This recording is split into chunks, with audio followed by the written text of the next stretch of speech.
Sijua stadium में भूमि अधिग्रहण पर जन सुनवाई। ग्रामीणों ने रखी पुनर्वास की मांगे। बागमारा प्रखंड के सिजुआ स्टेडियम में भूमि अधिग्रहण को लेकर एक सार्वजनिक जन सुनवाई का आयोजन किया गया, जो भूमि अधिग्रहण, पुनर्वास एवं पुनर्स्थापन में उचित मुआवजा और पारदर्शिता अधिनियम 2013 की धारा 4 के अंतर्गत की। इस जन सुनवाई में बड़ी संख्या में ग्रामीण जनप्रतिनिधि, सामाजिक संगठनों के सदस्य और जिला प्रशासन के अधिकारी उपस्थित रहे। CDECS संस्था ने परियोजना का विस्तृत प्रस्तुतिकरण किया, जिसमें प्रस्तावित परियोजना के लाभ, संभावित विस्थापन, पर्यावरणीय और सामाजिक प्रभावों के साथ साथ रोजगार के अवसरों की जानकारी दी गई। ग्रामीणों ने पुनर्वास और सामाजिक सुरक्षा को लेकर कई सवाल उठाए। तेतुलमुड़ी मोजा के प्रभावित परिवारों ने स्पष्ट रूप से कहा कि वे RFCTL ARR अधिनियम 2013 के तहत अपने पूर्ण अधिकारों और सुविधाओं की गारंटी चाहते हैं। ग्रामीणों की प्रमुख मांगों में आवासीय भूखंड पर पक्का मकान, सड़क, बिजली, पानी, स्कूल, सामुदायिक केंद्र, आंगनबाड़ी, डाकघर जैसी 25 बुनियादी सुविधाएं शामिल हैं, जो अधिनियम की 3री अनुसूची में उल्लेखित है। इसके साथ ही ग्रामीणों ने मंदिर, अखाड़ा, खेल मैदान, तालाब और थान जैसी सामुदायिक परिसंपत्तियों की पुनः स्थापना की भी मांग की। जन सुनवाई में भाग ले रहे कई लोगों ने परियोजना के पक्ष में भी राय दी, लेकिन उन्होंने पुनर्वास के साथ पूरी पारदर्शिता की शर्त जोड़ी। सभी का बहुत बहुत स्वागत है। आप लोगों ने अपना वक्तव्य, अपने विचार, अपने सुझाव PCCL प्रबंधन को बताया है। क्योंकि जो SIA करने वाली संस्था है, उसके द्वारा कुछ डिटेल में बहुत बातें नहीं बताई गई है, लेकिन SIA का जो प्रारंभिक रिपोर्ट है वो ऑलरेडी पब्लिश हो चुका है। आपको उस रिपोर्ट को पब्लिक डोमेन में रखना था, जो पब्लिक डोमेन में नहीं रखा गया है, ताकि लोगों को जानकारी ही नहीं है कि आपने जो सर्वे किया वो प्रारंभिक सर्वे में क्या क्या बातें आई हैं। तो अभी हमारी बात हुई है DLO साहब से, इन्होंने कहा कि सर इसको हो जाने दीजिए, इस बार हम लोग जब सेकेंड बार बैठक करेंगे तो लिया जाएगा। लेकिन ऐसा प्रावधान में नहीं है। आपके पब्लिक डोमेन में सारी बातें को आनी है कि इन्होंने जो सर्वे किया, आपके विचार उसमें क्या है, क्योंकि इसके बाद जो है एक्सपर्ट कमेटी की रिपोर्ट आएगी, का प्रोसेस आगे बढ़ेगा। क्योंकि एक बार जब हम लोग प्रोसेस शुरू कर देंगे तब फिर फॉरवर्ड ही जाएंगे, पीछे नहीं हटेंगे। इसलिए जिन जिन लोगों का जो शंका का समाधान है वो अपना लिखित रूप में निश्चित रूप से रख दीजिए।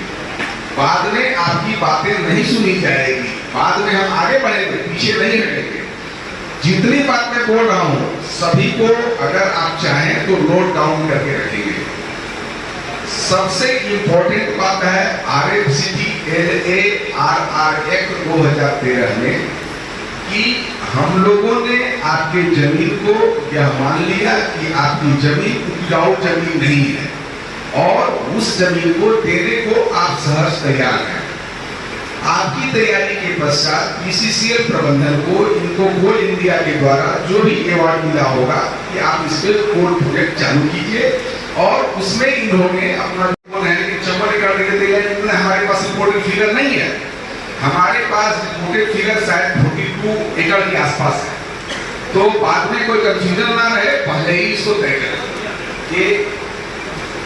दूसरी बात जो आप लोगों के द्वारा उठाया जा रहा है वो आगे का प्रोसेस है, उसकी चर्चा अभी नहीं होनी थी, लेकिन आप लोगों ने उस बात को बहुत जोर देके और चर्चा में लाया है कि हम लोगों को कहां बसाया जाएगा।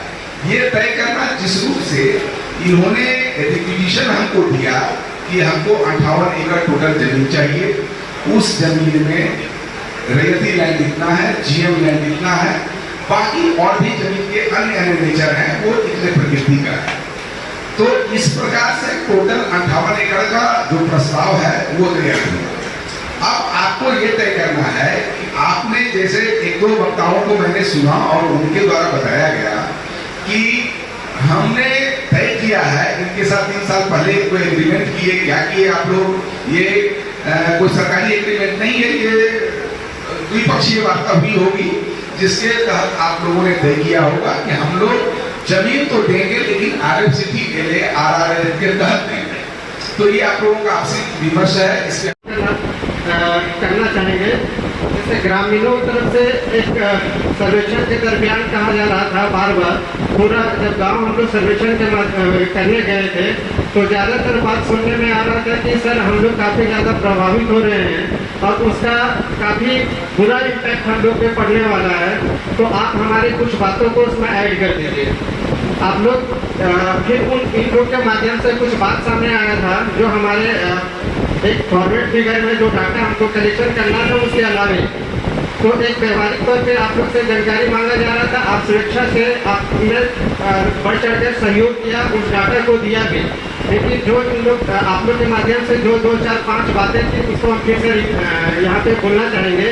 तो एक था इन लोग का डिमांड था क्या कि सर जो लॉ एक्ट 2013 होता है उसके अनुरूप जो भी उसमें नियमता है, नियम संगत प्रभावित होने वाले लोगों को प्रावधान है। पहला है कि जिसका घर जो है डिवाइड हो रहा है जमीन के साथ, उसको शहरी क्षेत्र के लिए 50 स्क्वायर मीटर एरिया का घर बना करके देना है।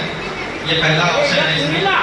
दूसरा है कि 1,50,000 रुपये प्रत्येक परिवार मतलब हर 18 साल का जो है उसको दिया जाएगा। तो एडमिट किया जाता है, उसके बदले एडमिट किया जाता है। तो इसमें क्या एक बात किया जाएगा, या तो एनविटी आप दूसरे तरीके से ले सकते हैं, 2,000 रुपये प्रत्येक परिवार पर मंथ जो है मंथली के हिसाब से, ये 20 साल तक दिया जाएगा। उसके बाद तीसरा है आजीविका भत्ता। आजीविका भत्ता जो है 3,000 रुपये मंथली 1 साल के लिए दिया जाता है। तमाम रैयतगण, आप सभी का इस मंच पर स्वागत है। लिखा गया है, आज अपना विचार दे रहा हूँ। विचार यह है कि सविनय निवेदन है कि सभी रैयत अपनी भूमि को RFCT लॉ एक्ट 2013 के माध्यम से BCCL परियोजना का विस्तार करने के लिए देना चाहती है, क्योंकि चारों तरफ खुली खदान परियोजना चल रही है, जिससे हम सभी ग्रामीणों का जीवन नर्क के समान हो गया है। खुली हवा के नाम पर हमारी आयु दिन ब दिन घटती जा रही है।